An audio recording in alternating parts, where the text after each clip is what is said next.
Hello guys, welcome to this video.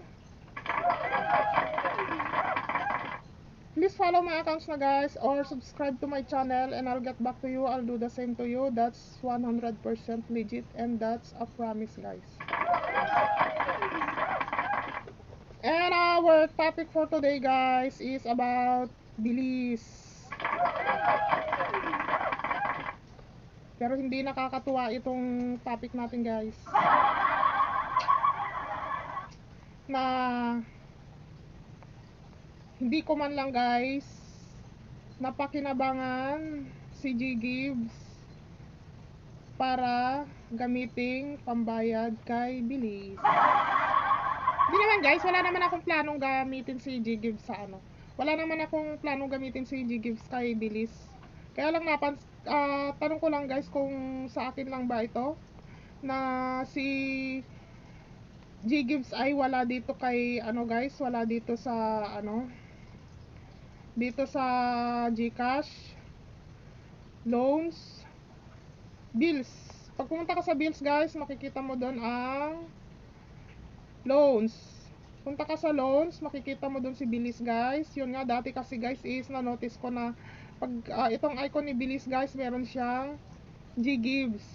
Ibig sabihin pag nag-repayment ka kay Bilis dati guys is pwede mo pang gamitin si G Gibbs guys. But as of now, wala na si G Gibbs. Hindi mo na siya pwedeng gamitin sa pagbabayad kay Bilis. Ngayon guys, kung gusto mong magbayad kay Bilis using GCash, meron na siyang charge na 15 pesos. Meron na siyang transaction fee guys na 15 pesos. As of now guys. Mas okay sana guys kung ibalik ni GCash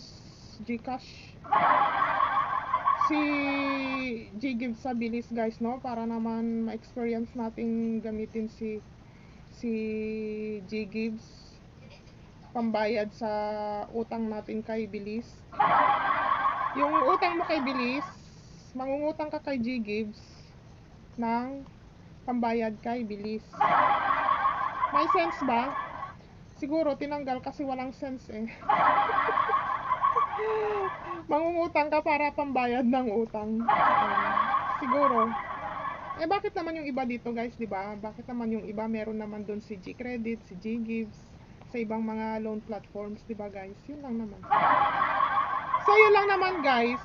Tanong ko lang sa inyo kung sa akin lang ba ito? Sa akin lang ba ito na ano na pag pumunta ka kay GCash sa may bandang bills, makikita mo yung loans, punta ka sa loans, hanapin mo si Bilis, nandun si Bilis, napakalinaw na ni Bilis na wala na siyang katabing G Gibbs. Pag gagamitin mo siya sa repayment, kung may utang ka kay Bilis, gagamitin mo si GCash pambayad, way of method, meron na siyang transaction fee na 15 pesos. Yun, inulit ko lang naman guys. Yun lang naman guys, yun lang naman. Speaking of Bilis, hindi ko pa nagagawa ng content si Bilis. Gagawan ko nga to ng content ngayon guys. So yun lang guys, yun lang naman. Tanong ko lang naman sa inyo kung ako lang ba ang ganito na si G Gibbs ay wala po